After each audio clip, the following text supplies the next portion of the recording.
Hello, hopefully you enjoy this upcoming performance from National eTheatr. If you do, well, all of the artists taking part in this project, writers, directors, and actors, are self-employed and currently unemployed thanks to the coronavirus outbreak here in the UK. And so if you want to support them, you can do so by visiting the links, which will be in the description below the video, and you can donate as little or as much as you want to and feel able to. That money will all be distributed evenly among all the artists taking part. If you can't do that, at the very least, we'd love you to be able to share the videos on your social media accounts, on Facebook, on Twitter, with a friend who might be missing their weekly trip to the theatre. Anyone you think might enjoy it, that is also a massive help. You can follow the project and be alerted to any upcoming videos by following the channel, which you can do so up above, or you can follow us on Twitter on @National eTheatr. Thank you for watching, and sit back now and enjoy the show.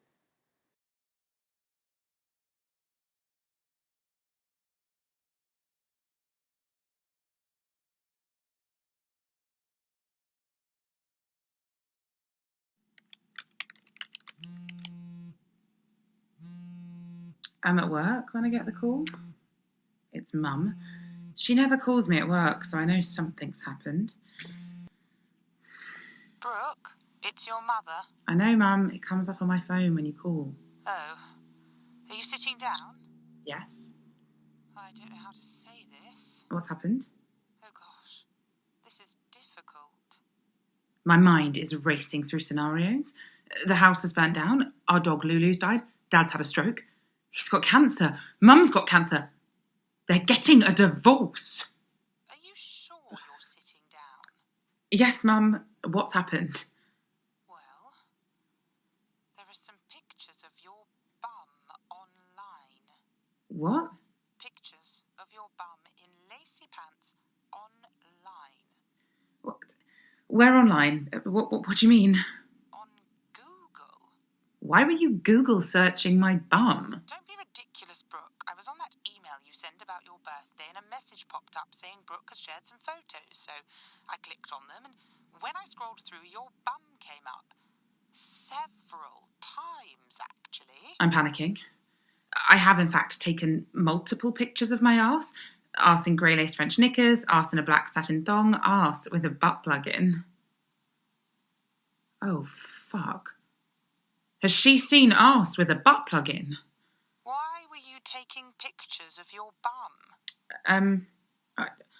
I sent them to Amira. Oh, but why did you put them online? I didn't put them online. Well, they're there. I'm looking at them right now. Right. Well, could you stop looking at them? I just thought you should know because it's your work email address. Fuck. Log into Gmail. Open Google+.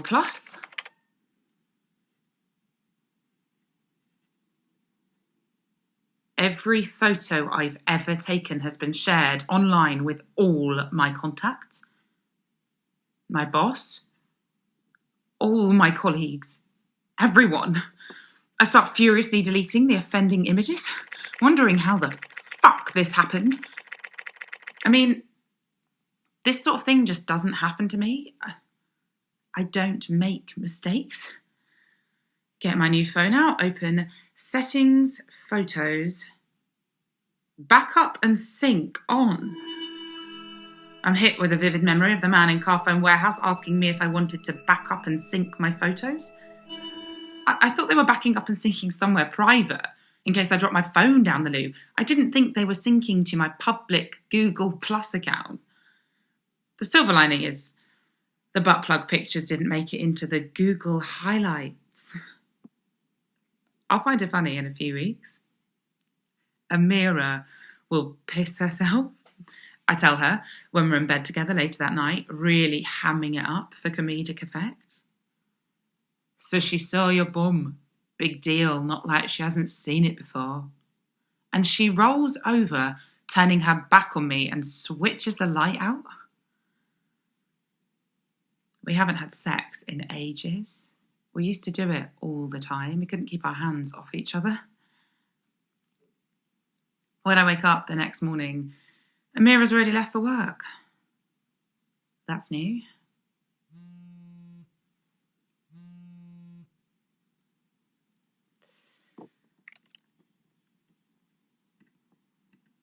I'm sat in the open plan office at Matchright, the online dating site I work for, when I see my boss, Anya, striding towards me. Quickly shut the Facebook video I've been watching. It's 5 minutes of babies laughing at dogs before she arrives at my desk. Brooke, could you join me in my office for a minute? I'm going to cut straight to the point, Brooke. I had a complaint this morning from Gareth in accounts. He says that you sent him some rather inappropriate photos for the work environment. I shouldn't have to remind you that we do not tolerate sexual harassment of any kind in this office. That includes sending colleagues images of a sexual nature. I didn't. I'm issuing you with a verbal warning in this instance. Any further incidents, and I will have to give you a caution in writing and pass the case on to HR. Is that clear? Yes, and I'm really pleased the office takes sexual harassment claims so seriously, but honestly, Anya, I didn't mean to send those pictures. They were actually pictures I'd taken to send to my girlfriend, but... Your girlfriend? Yes. I thought you used to date Lawrence in marketing. Oh, I did. I'm bisexual. Oh, so you're one of the greedy ones, huh? No.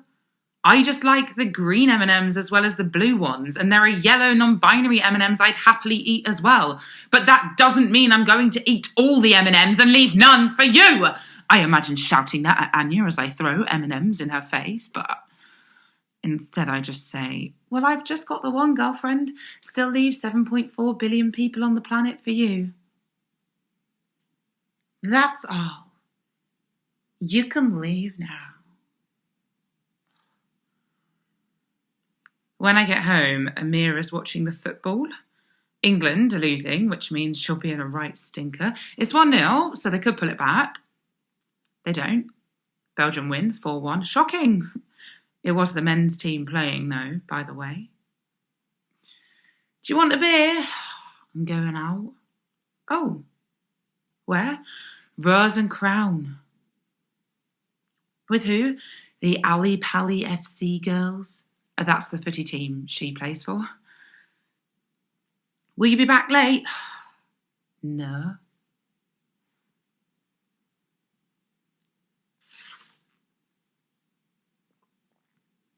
It's 4 a.m. and she's still not home. I WhatsApp her. You all right?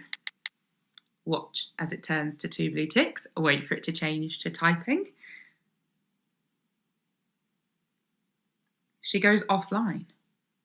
Try her mobile.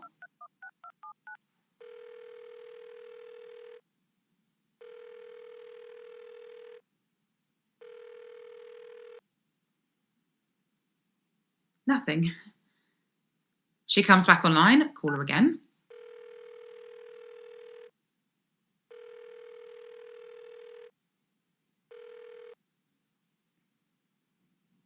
No answer. But she's still online. I must have fallen asleep, but when I wake up, the bed beside me is still cold. I'm in bed, rewatching Bridget Jones and eating a crumpet when I finally hear her key in the door. It's like 11 a.m. now. Where have you been? I stared at Lola's. Why didn't you call or text? It were a spur-of-the-moment thing. I messaged you. You were online. I was calling you. I didn't know what happened. I nearly rang the police. Well? God, Brooke, I can't deal with this right now. I'm too hungover. We ended up going to Femfresh. I got too drunk. My phone were dying. Lola lives just down the road from Superstore, so I stayed there. Fine. I'm just glad you're back. I can't do this anymore. It's not working. Well, if it's not working, then we should work out what's not working and try and fix that. I'm just not happy. It just don't feel right anymore. She starts stuffing clothes into her kit bag. I'll come pick up the rest of my stuff later this week when you're at work. So that's it. You're just going? Where are you going to go? I'll probably stay at Lola's for a bit. And it hits me. Fuck. She's actually ending this. She's going to walk out that door and that's it. She's done. And I didn't even see it coming. Which has totally fucked my 5-year plan. I listened to All By Myself on repeat for the rest of the weekend, thinking about Bridget Jones, trying to keep in mind that it does all work out for her in the end with Mark Darcy, but instead I just keep replaying that scene where she imagines dying alone in her flat, eaten by Alsatians. When I get to work on Monday, it's unbearable. It feels like I'm barely holding the hundreds of thousands of tiny pieces I've shattered into together, and that the slightest knock to my memory, a song we listened to, the Northern Line, shopping bags from Sports Direct, someone that looks like her on the street could shatter me again. You know that feeling.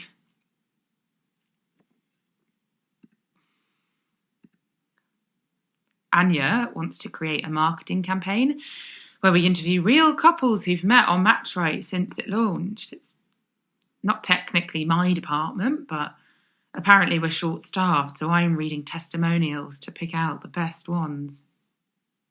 Nat, 33, about Khadija, 26. I'm quite a shy person, so joining Matchright helped me strike up conversations I never would have dreamed of having in the real world. What the fuck? Khadija makes me feel beautiful and cherished in my most ugly and unlovable moments. And I'm so incredibly lucky to have met her. God, I should not be reading these today.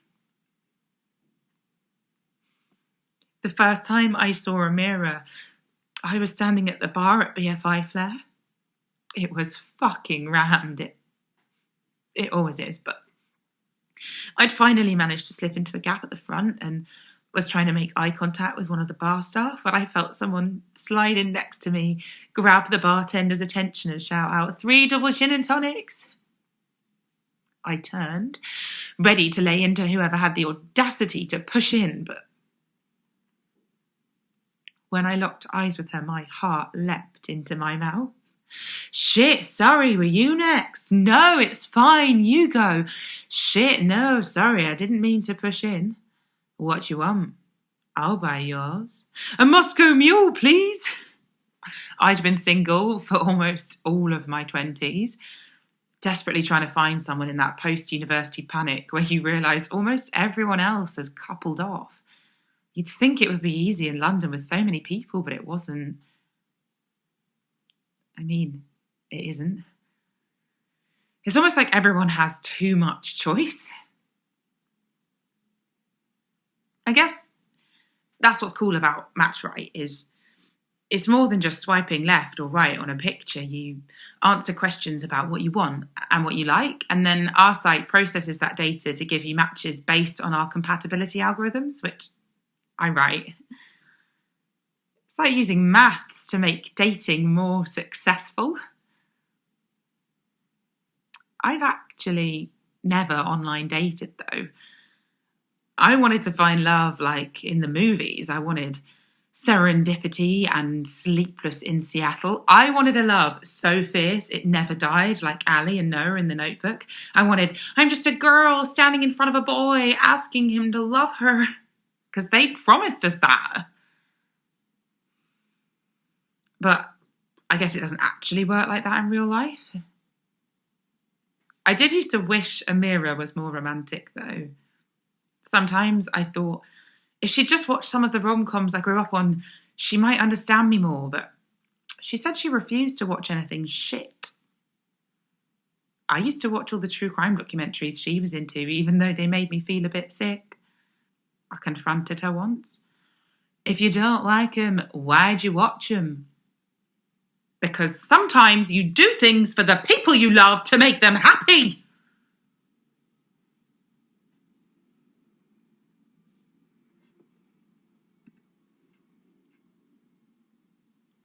I've somehow ended up opening her Facebook page.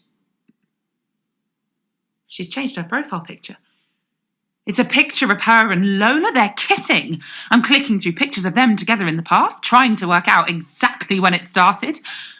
There was me thinking Amira was my Mark Darcy, when actually she was my fucking Daniel Cleaver. Something in me snaps. If Amira's upgrading, then so am I. I refuse to enter my 30s single. I've got 4 weeks. I think it's time to see if science can yield better results than the movie dream. I type match right and click sign up. Our homepage says, get matched on who you are, not what you look like, because it's the inside that counts. Which isn't entirely true, because our consumer research showed women get 50% more messages if they use a high-angle selfie, flirting to the camera with a bit of cleavage on show. So that's what I spend the next 20 minutes attempting to take in the office toilets. If I'm going to do this, I'm going to do it right. Once my profile is up, I get 11 likes within 5 minutes. Each one feels like a little boost. I start getting messages. Sarah, Anise, Ben. Hey, nice profile. Hi, smiley face. How are you? DTF. What's DTF? Google it. DTF, down to oh, that's a bit forward. More messages from Lucas, Benji, Charlie, Suki, Rasheen, Ella, Pip. I create a spreadsheet ranking them on our match percentage. Anyone who's less than a 90% match, I discount immediately. Soon, the spreadsheet starts to include dates and times that people are free to meet up. I go on my first date later that week. I meet Sarah in a bar near her work. She's not what I expected. It's like the three-dimensional person I imagined from her pictures isn't the three-dimensional person stood in front of me. I know I don't fancy her. I'm sure I know it within the first 30 seconds. I drink my glass of wine really quickly and wait for her to finish so I can go, but shall we get another? And I don't know how to say no. I've had a great time. Let's do this again. Yeah, sure. I'll text you. I never do. On Thursday, I meet Joel. He's attractive, but honest to God, the dullest man I've ever met. And I don't get it, because we were a 96.8% match. Friday night, it's Rami, 97.2%, but the guy does not stop talking. He doesn't ask me a single question about myself. Saturday, MJ, 93.4%. They're nice, but there's nothing like there. Sunday, eTheatr, 95.6%, not interested. Monday, Anna. Tuesday, Ruben. Wednesday, Mira. Thursday, Sean. All over 90% matches, but they all play out the same way. I arrive. I know almost instantly I don't fancy them, then spend the rest of the date thinking, why am I here? But I find myself incapable of coming up with some excuse to leave because I don't want to seem rude. Finally, I meet Lauren. We're only a 90.2% match, but she's the first person where I get that flutter in my stomach when I see her in real life. We get really drunk on cocktails, which I post a picture of to Instagram to show I'm coping, moving on, having fun, you know. And we end up dancing in Ronnie Scott's most of the night. It must be 2 a.m. before we finally kiss, wet with sweat from all the dancing. Almost immediately, we're surrounded by men. Damn, that's hot. Is that your girlfriend? Kiss each other again. I said, is that your girlfriend? I suddenly remember why I don't like kissing girls in straight spaces. I think it scares Lauren off. She makes some excuse about having to get up early and leaves. Hope you got home okay. It was lovely meeting you. Let me know if you'd like to go for another drink. It was great to meet you too, but things are really busy for me right now, so I'm probably not going to have time for another drink. I'm running out of time. My 30th is in 3 weeks. I meet Raj on Monday, Cassie on Tuesday, and Jay on Wednesday. It's starting to feel like a really shit, unpaid side job. On Thursday, I meet this guy Dave at a comedy club in Piccadilly Circus. I think it's a date, but I'm not sure because I'm watching him do stand-up. It's one of those bring a friend nights where you can only perform if you've brought someone along. We drink too much whiskey in the bar afterwards and chat shit.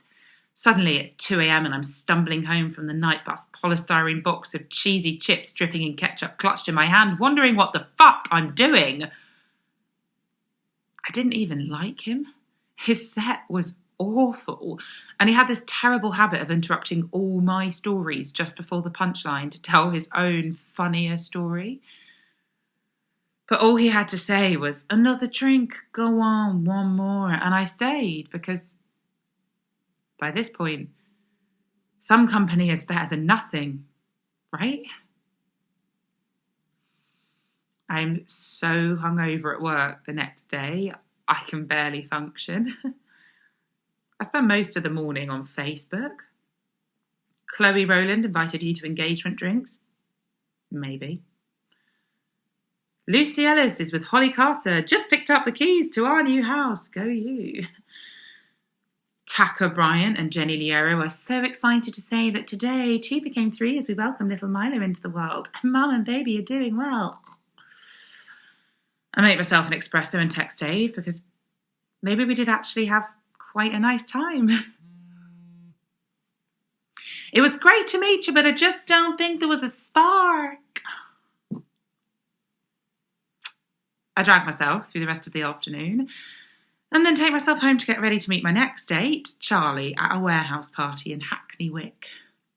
The place is heaving by the time I arrive. I've already had 4 G&Ts at home to take the edge off. "I'm looking for Charlie," I say to a girl standing near the doorway because he's not answering his phone. She points to a guy in the corner with slick back hair. "Try him." Now, he doesn't really look like the Charlie I've seen in his pictures, but I'm used to that by now, and he's not unattractive, so I approach him anyway. "I'm looking for Charlie." "Sure. How much do you want?" Now, one thing you should know about me is the closest I've ever got to taking drugs was when I used to sneak into the medicine cupboard as a child and drink the strawberry-flavoured Calpol, but standing here on a Friday night in a warehouse in Hackney Wick, feeling like there's nothing left to lose, it suddenly seems like a great idea. When it hits, I feel fucking incredible. Like, I am amazing. I am so sexy. I finally find Charlie, the flesh and blood one. We take more coke and make out till we end up back at his. Sat on his bed, I start to feel a bit awkward. The drugs are wearing off and I'm not sure if I fancy him. He's actually a bit of a shit kisser. He starts trying to pull my clothes off, but he doesn't realise I'm wearing a secret jumpsuit. It's got this far though, so I kind of feel like I have to go through with it. I take the jumpsuit off myself. It turns out Charlie's only 22 and I'm not entirely sure he knows where the clitoris is. He's been thrusting for so long that I've kind of dried up, but Charlie doesn't seem to have noticed the distinct lack of lubrication and I don't really feel like I can say anything. I don't want to embarrass him and I'm thinking it'll be over soon, so the easier option is probably just to, grin and bear it. I don't really know why I feel like I can't say anything. It's like, when you go to the hairdressers and you've told them what you want, but they kind of ignore you and start to do their own thing, and you start to feel a bit uncomfortable. You feel like you want to shout out, "Stop, this is shit, this is not what I asked for," but it's too late now. You don't want to cause a scene. It will be over soon. They'll finish, and then you can go home and sort it out yourself. Yeah, that's what bad sex is like. I spend Saturday in my pyjamas on the floor. wondering if it's the coke come down or